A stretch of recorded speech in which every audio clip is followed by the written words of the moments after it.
Now we're going to put our layers of newspaper strips and glue paste over our armature to make it really strong and give our cat a skin. Take your first strip of newspaper, dip your fingers into the paste and make sure that the paper strip is saturated or soaking wet with the glue, but not dripping. Attach it onto the base, the armature, and use the tip of your finger to select the next piece. Never grab it with a full hand, or you will end up with all your strips stuck together inside your box.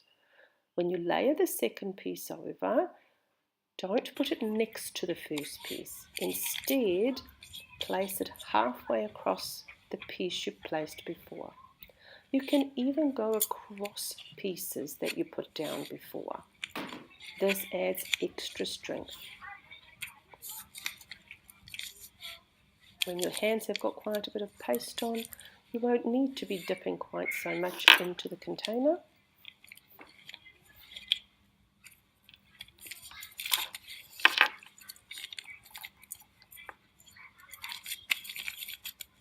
Really make sure it's wet through but not dripping.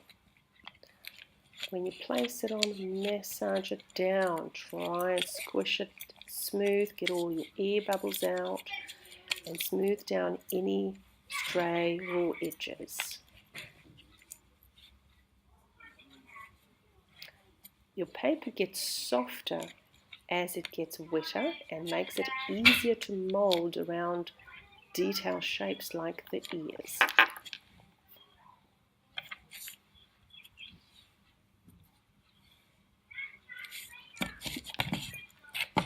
Here is one that we have almost finished. And now I'm going to show you the second layer. Your second layer of newspaper is usually made out of a different type of paper. Here I used the paper towel that I stripped in the first video. Another option is plain cream or white newsprint. That is paper that is like newspaper but without the printing, the black printing on it. The reason we use a different colour for our second layer is so that we can see clearly where we have covered the first layer and where we're still missing some pieces. You need at least 2 layers of paper mache over your base for it to be strong enough. 3 is even better.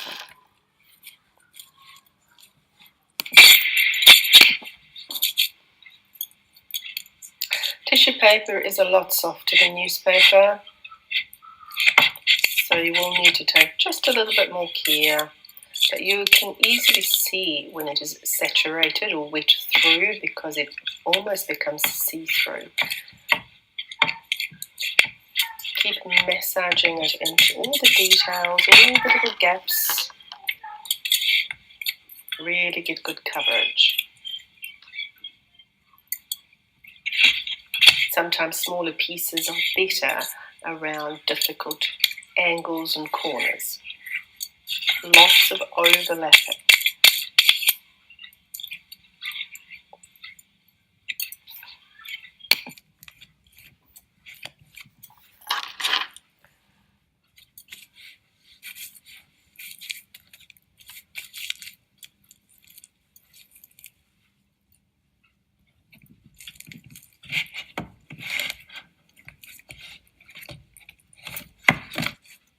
Pay special attention to the edges to keep them smooth and clean rather than raggedy and rough.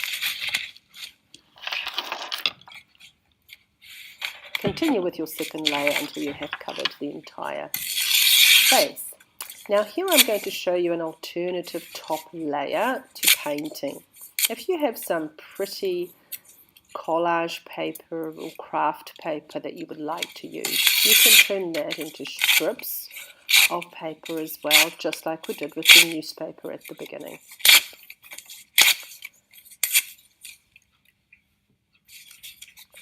You might find that you get a variety of prints, but in the same color scheme. It is a good idea, I think, for this project to keep the colors muted and similar to each other rather than a whole range of different bright colors. They might not work quite as well.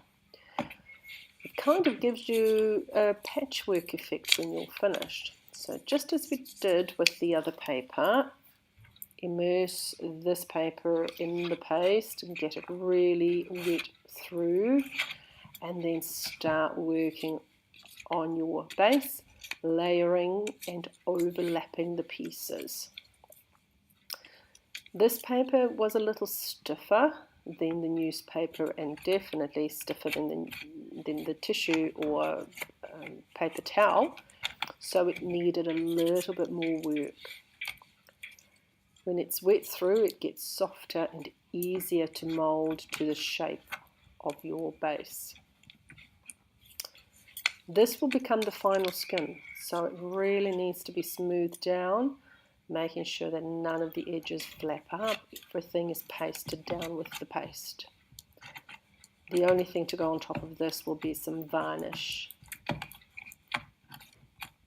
So any rough edges or bumps will be visible.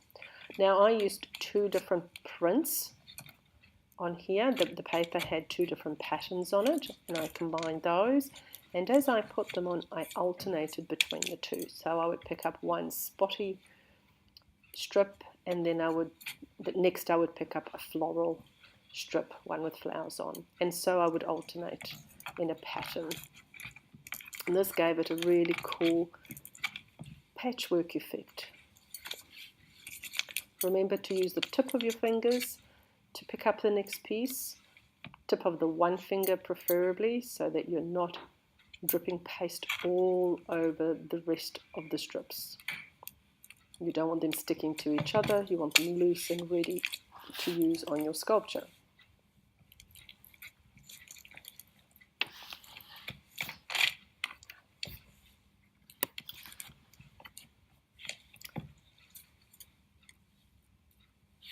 Continue with this until you have covered the entire sculpture.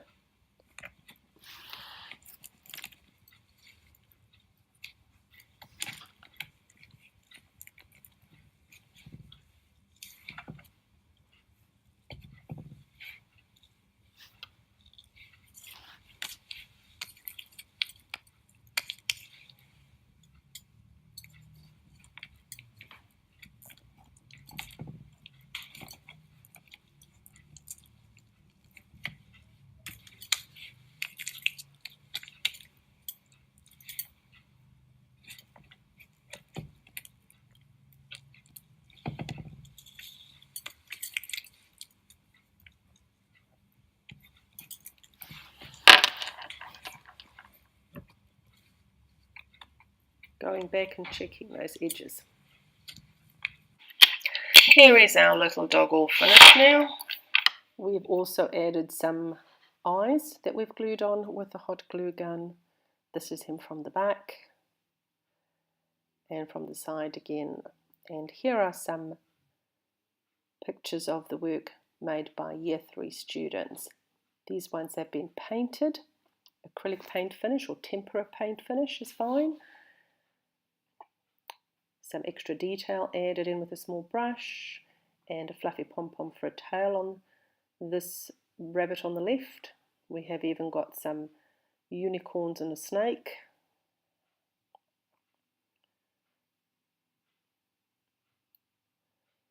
Again, showing the different finish media.